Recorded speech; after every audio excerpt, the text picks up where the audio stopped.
पाकिस्तान के प्रधानमंत्री शहबाज शरीफ मौके मौके पर अपने देश की असली हकीकत बयां कर रहे हैं। उन्होंने पाकिस्तानी सेना के अधिकारियों को संबोधित करते हुए एक बार फिर देश की माली हालत का जिक्र किया है और खुद ही बता दिया है कि कैसे उन्हें दूसरे देशों के पास भीख का कटोरा लेकर जाना पड़ता है।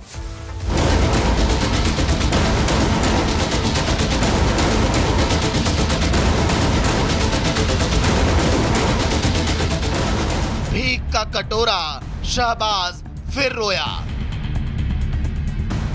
कंगाली की मार, पाक में हाहाकार। ये तस्वीर तो नहीं भूले होंगे आप। करीब 2 साल पहले की ये तस्वीरें पाकिस्तान का सूरत हाल बता रही थी, जहां पाकिस्तान में आटे के लिए हाहाकार मचा हुआ था। आटे के लिए पाकिस्तान की आवाम लंबी लंबी लाइनों में खड़ी दिखी थी। आटे के लिए कई बेहोश हुए तो कई आटे के लिए अपनी जान तक गंवा बैठे। लेकिन पाकिस्तान के हालात में सालों बाद भी कोई सुधार नहीं हुआ है।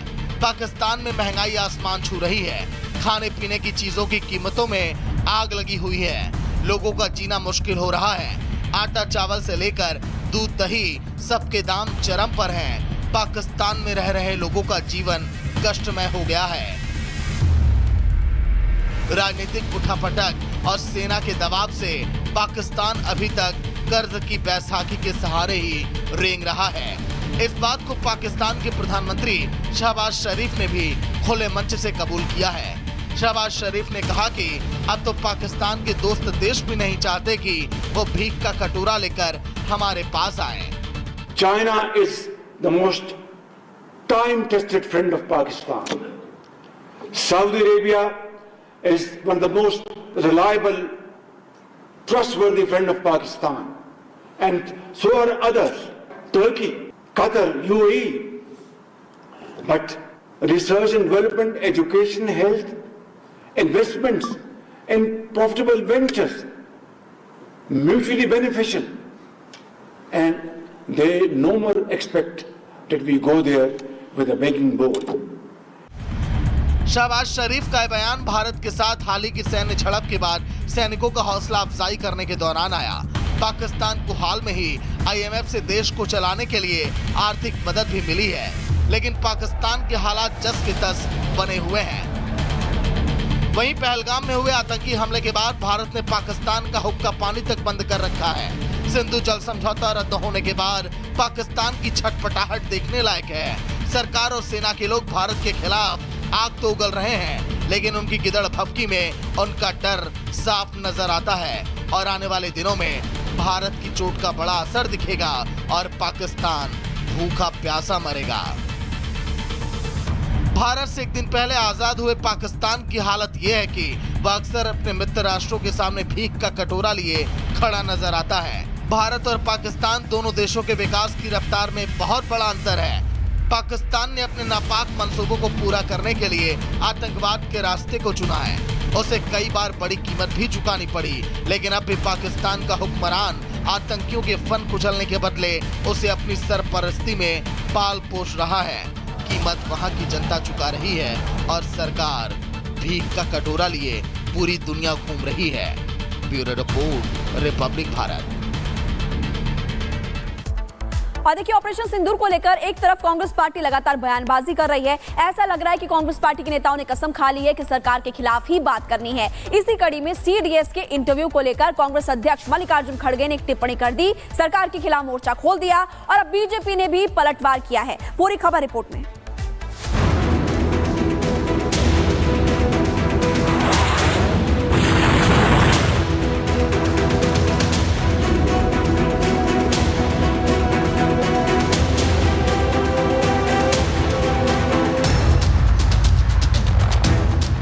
ऑपरेशन सिंदूर के जरिए भारतीय सेना ने दुनिया को दिखा दिया कि भारत के दुश्मनों का क्या हश्र होता है।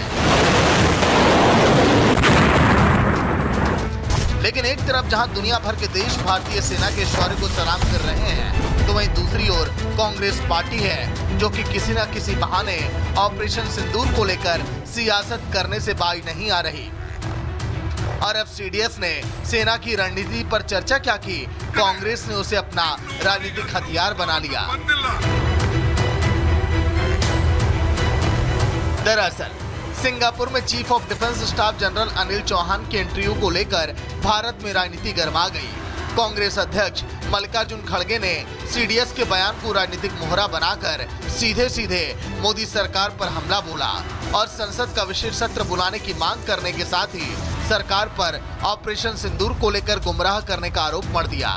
खड़गे ने सोशल मीडिया पोस्ट के जरिए सवाल उठाते हुए कहा कि कारगिल समीक्षा समिति की तर्ज पर रक्षा तैयारियों की व्यापक समीक्षा की मांग की। इसके साथ ही ट्रंप के सीजफायर वाले दावे को शिमला समझौते का अपमान बताया और ये सवाल किया कि क्या भारत और पाकिस्तान अब फिर से एक हो गए हैं। साथ ही पाकिस्तान के साथ संघर्ष विराम समझौते की शर्तों को लेकर भी सवाल किया।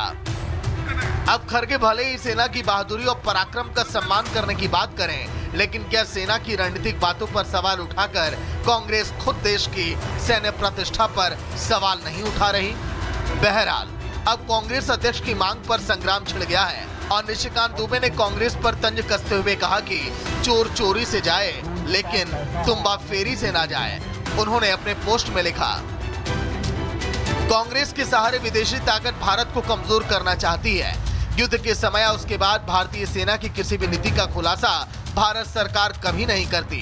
इसलिए आज तक 1962, 1965, 1971 और 1999 युद्ध का दस्तावेज सरकार ने सार्वजनिक नहीं किया है। मोदी विरोध में देश बेचना कोई कांग्रेस से सीखे। भारत के विपक्षी नेता अपनी सियासत के लिए सेना के शौर्य को स्वीकार नहीं कर पा रहे हैं, जिसके बाद अब बीजेपी ने शौर्य पर सवाल उठाने वाले नेताओं को आईना दिखाया। कांग्रेस दलगत राजनीति कर रही है, वो अपने वोट के हिसाब से राजनीति कर रही है, सेना पर सवाल उठा रही है, सेना के शौर्य पर सवाल उठा रही है। जो लोग मुल्क से मोहब्बत करने वाले कांग्रेसी हैं वो पूरी तरह सेना के साथ, सेना के बयान के साथ खड़े हैं, और जो लोग इस पर राजनीति करना चाहते हैं वो बयानबाजी कर रहे हैं।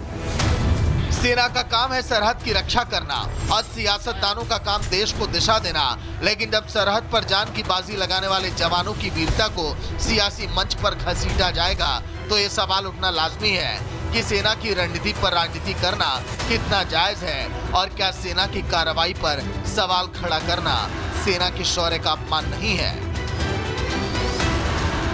Bureau report, Republic Bharat.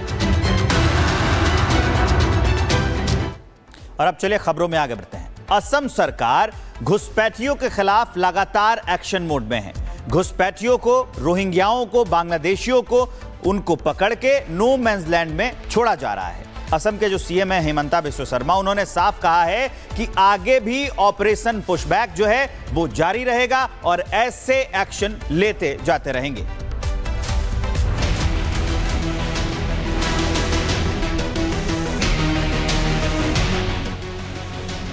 Delhi से लेकर यूपी तक, बिहार से लेकर असम तक एक्शन तेज है। सीमा पार से अवैध घुसपैठ कर भारत में बसने वालों के खिलाफ सख्त अभियान जारी है। असम सरकार और प्रशासन भी घुसपैठियों पर नकेल कसने के लिए एक्शन मोड में है।